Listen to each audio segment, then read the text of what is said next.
Relief efforts are underway in Ladysmith and KwaZulu-Natal after parts of the CBD were flooded. This followed heavy rains which led to the Kliprivier bursting its banks. High water levels have caused cars to be almost completely submerged. Many streets have also been closed, with traffic having to be rerouted. Many homes are completely flooded, causing them to be evacuated.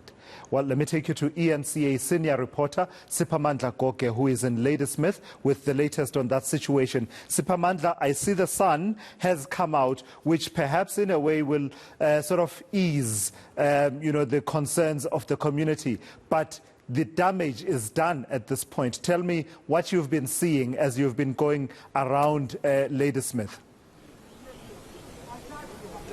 Isn't it ironic that we are talking about the floods, but it's extremely hot here in Ladysmith today, which is something that the local residents will welcome, because they are busy rebuilding their lives now. They are busy rebuilding their homes. This has been one of the worst floods in the history of this small town of Ladysmith. As we speak, many roads here are still blocked, and I can tell you pretty much that there is no economic activity going on in Ladysmith. There is only one street that is working, and that is the main street, Murchison Street. Those who are familiar with Ladysmith will know that Murchison is basically the main street here. All other roads connecting this small town of Ladysmith, they are still blocked here. As you can see, water is still pretty much high. Many people were hoping that by this afternoon at least there will be some improvement in terms of the levels of water decreasing, but it's happening at a very slow pace,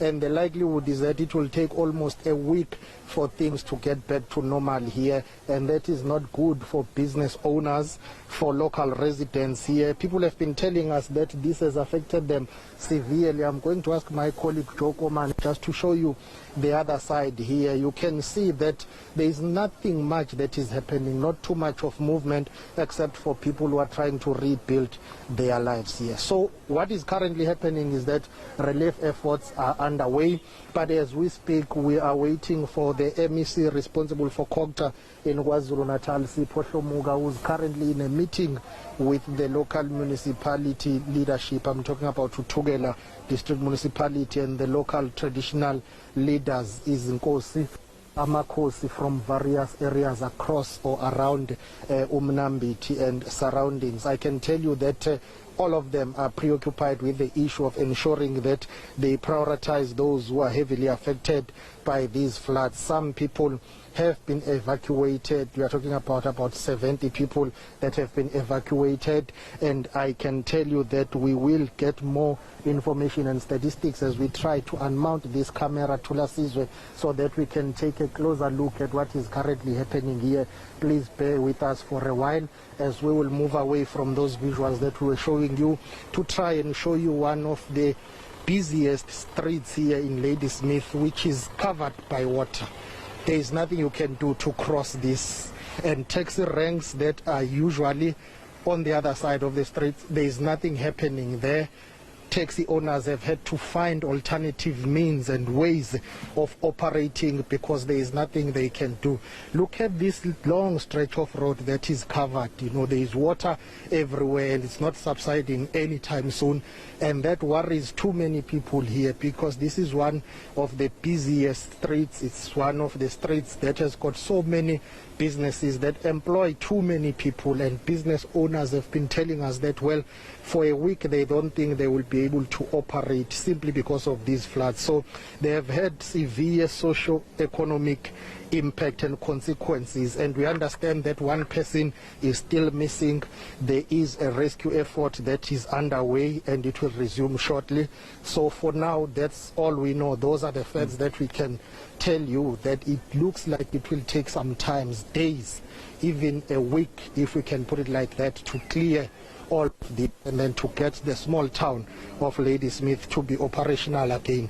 I'm trying to get closer so that we can show you some business owners here trying, to put their heads together so that they can at least try and resume their operations, which is not easy because many business premises were flooded and many people, they have lost their stock and they have lost production, and they are saying it will take days to recover from this. Yeah. Siphamandla, I mean, I can see, to see the city center of Ladysmith being eerily quiet at this time of day during the week. I mean, that on its own tells quite a story. As I see you are approaching those business owners there. What are we able to say about the engineering, climatology and geographic reasons why it flooded the way that it did?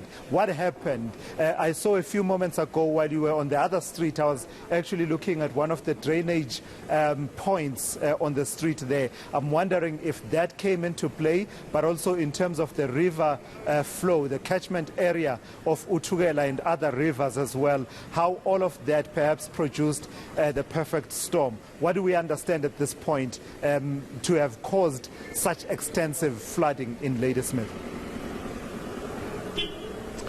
Well, Thulasizwe, those who are familiar with engineering and designs, they will tell you that it appears as if there's something wrong with the drainage system here, and they are saying this is not happening for the first time. Of course, the magnitude of this is different this time around because many people say they have not seen such in a very long time.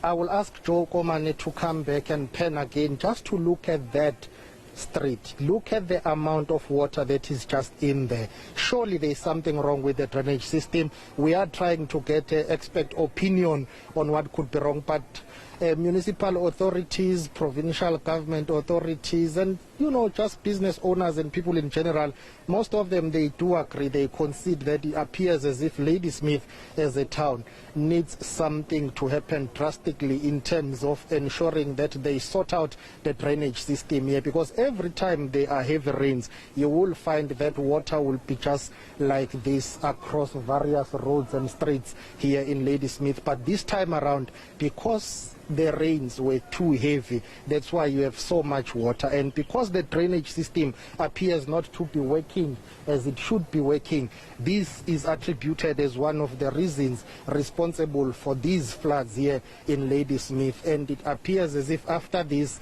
city engineers together with provincial authorities, they would need to come together and put their heads together to see how can they fix this long-standing challenge of the drainage system that is not properly working.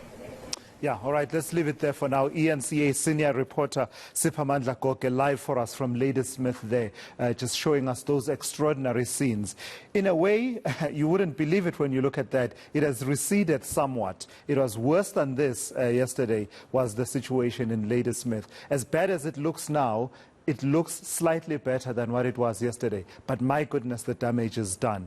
My goodness, the disruption of lives and livelihoods, and that concern about that one person that is said to be missing, people being evacuated from their homes and sheltered in various centers around Ladysmith and other areas as well around Uthugela, really continues to be a concern.